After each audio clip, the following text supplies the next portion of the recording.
ओम नमः शिवाय। हर हर महादेव। जय शिव शंभू। हार्दिक स्वागत है आप सभी का फिर से एक बार हमारे चैनल एस्ट्रो ओम पर। दोस्तों, यह सारे उपाय पंडित प्रदीप मिश्रा जी की कथा से सुनकर सूचित किए जा रहे हैं, इसलिए वीडियो को अंत तक जरूर देखें और ध्यान से सुने। दोस्तों, इस चैनल पर हम आपको गुरुजी पंडित प्रदीप मिश्रा जी के बताए उपायों को वीडियो में करके दिखाते हैं, ताकि वे उपाय आपको आसानी से समझ में आ सके।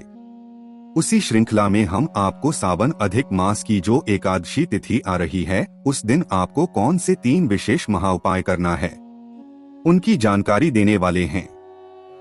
सभी उपाय बहुत ही विशेष उपयोगी है। आपके घर में अगर आप 1 कमा रहे हैं और 1.25 खर्च हो रहे हैं, तो आपको यह उपाय जरूर करना है। घर में धन संपदा की कमी है तो आपको यह उपाय करना है। कर्जा मुक्ति के लिए, घर में धन संपदा वृद्धि के लिए, जो आप 1 कमा रहे हैं, 1.25 खर्च हो रहे हैं, या फिर आपके घर में एक के बाद एक कोई ना कोई बीमारियां होती रहती हैं, घर में कोई ना कोई बीमार पड़ा रहता है, या फिर ग्रह क्लेश का माहौल बना रहता है, तो भी आप उपाय कर सकते हैं। काफी विशेष उपाय है जो कि सिर्फ और सिर्फ एकादशी की तिथि भी किए जाते हैं, इसलिए आप इन उपाय को ध्यान से सुने। अब सबसे पहले आप यह समझ लीजिए कि 11 अगस्त को कितने बजे से एकादशी की तिथि शुरू हो रही है। तो हम आपको बता दें, 11 अगस्त को सुबह 5:03 से एकादशी की तिथि शुरू हो जाएगी, जो कि 12 सुबह 6:31 तक रहेगी। तो आप नेट में भी सर्च करेंगे तो कई जगह बोलेगा कि 12 तारीख को एकादशी है, और कई जगह बोलेगा कि 11 तारीख को एकादशी है। पर मैंने आपको एग्जैक्ट टाइम बता दिया है कि 11 अगस्त को सुबह 5:03 से 12 अगस्त को सुबह 6:31 तक रहने वाला है। तो आप इस अनुसार व्रत रखना चाहते हैं तो आपको अब कोई दुविधा नहीं होना चाहिए कि व्रत कब रखना है या फिर कब नहीं रखना है। सूर्योदय के समय जो तिथि रहती है, उस अनुसार व्रत रखे जाते हैं और वो आप उस समय कर सकते हैं। यदि उस दिन सुबह भले ही तिथि शुरू ना हुई हो, पर उस दिन यदि एकादशी है तो आप उस दिन उपाय कर सकते हैं। मतलब व्रत रखने के लिए आपको यह देखना पड़ता है कि सूर्योदय के समय वह तिथि है कि नहीं। तो सूर्योदय समय आपका जो भी है, उस अनुसार आप व्रत रखें। यदि सूर्योदय के समय आपके एकादशी लग रही है तो आप जरूर व्रत रखें। अब हम आपको वे उपाय बता दें जो कि आप इस एकादशी की विशेष और महातिथि में कर सकते हैं, क्योंकि सावन अधिक मास में किए गए उपायों का फल आपको अधिकतम में प्राप्त होता तो बढ़ते हैं। पहले विशेष उपाय की ओर, अगर आपके घर में ऐसा देखने को मिल रहा है कि हाथ से बर्तन गिर रहे हैं, या फिर कोई अटका हुआ कार्य पूर्ण नहीं होता है, कोई भी कार्य पूर्ण होते होते कोई ना कोई अटकन आ जाती है, तो आपको यह विशेष उपाय करना है। यह उपाय पितरी को तृप्त करने के लिए किया जाता है।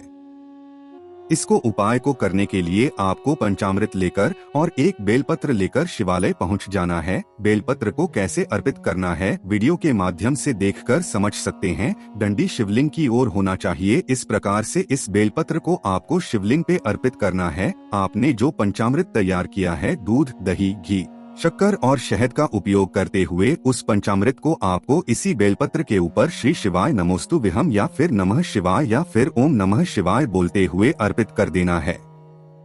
पूरा इसके ऊपर अर्पित ना कीजिएगा, थोड़ा सा बचा के शिवलिंग के ऊपर पूरा अर्पित कर दीजिएगा। बस इतना ही करना होता है। इसके बाद आप 1 साफ जल जरूर शिवलिंग पे अर्पित करें। गुरुजी ने कहा आपके अटके हुए कार्य भी पूर्ण होंगे, क्योंकि इस विशेष उपाय को एकादशी के दिन कर देने से महादेव आपके पितृ तृप्त कर देते हैं और उन्हें वैकुंठ का वास प्रदान करते हैं। तो ये काफी विशेष उपाय है, जिससे आपको इस एकादशी के दिन आप 11 तारीख को ही यह उपाय सुबह कर सकते हैं।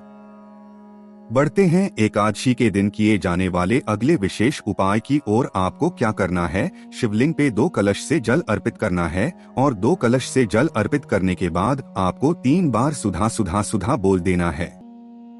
अगर घर में लड़ाइयाँ हो रही है, एक के बाद एक कोई बीमार हो रहा है, या फिर 1 कमा रहे हैं, 1.25 खर्च हो रहा है, तो यह उपाय किया जाता है।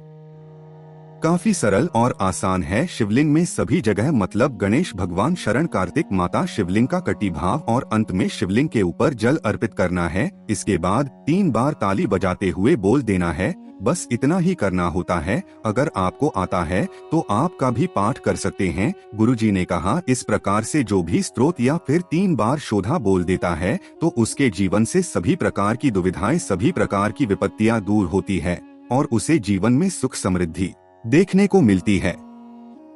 बढ़ते हैं अगले विशेष उपाय की ओर। आपको इस दिन शुक्रवार का है तो आप चाहें तो कमल गट्टे को जलकर इसके अंदर डुबोकर वह जल आपको शिवलिंग पे अर्पित करना है। सबसे पहले गणेश भगवान के स्थान पर, उसके बाद शरण कार्तिक भगवान के स्थान पर, उसके बाद माता अशोक सुंदरी, उसके बाद शिवलिंग का जो घटी भाग होता है वहाँ पे जल अर्पित करना है। अंत में शिवलिंग के ऊपर जल अर्पित करते समय आपको कलश का मुख अपनी ओर कर लेना है। आप देख सकते हैं वीडियो में हमें किस प्रकार से जल अर्पित किया है।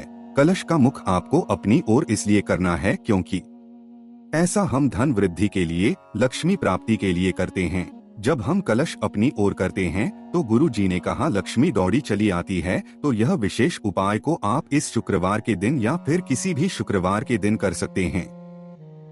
बढ़ते हैं इस एकादशी के दिन किए जाने वाले अगले विशेष उपाय की ओर। महाधन प्राप्ति के लिए, अपार धन प्राप्ति के लिए 19 वर्षों में एक बार किए जाने वाला एक विशेष उपाय है, जिसे हम 7 तिथियों में 5 दीपक वाला महाउपाय कहते हैं। क्योंकि यह उपाय 19 वर्षों के बाद सिर्फ सावन अधिक मास में ही किया जाता है और विशेष तिथियों में किया जाता है। 7 तिथियां इस प्रकार है: पंचमी, अष्टमी, एकादशी, पूर्णिमा, अमावस्या, प्रदोष और शिवरात्रि। तो एकादशी का मौका है तो इस दिन आप अपने घर में 5 दीपक जरूर प्रज्वलित करें।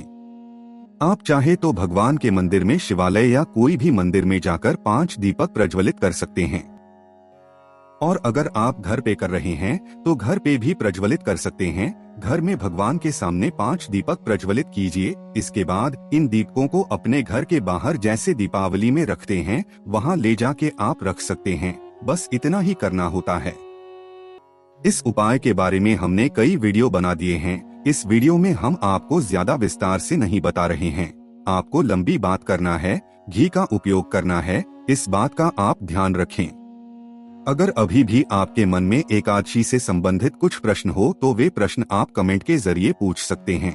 मेरे द्वारा दी गई जानकारी अगर आपको थोड़ी सी भी उपयोगी लगी हो तो इस वीडियो को लाइक करके कमेंट बॉक्स में हर हर महादेव टाइप करना ना भूलें। ओम नमः शिवाय। हर हर महादेव। जय शिव शंभू।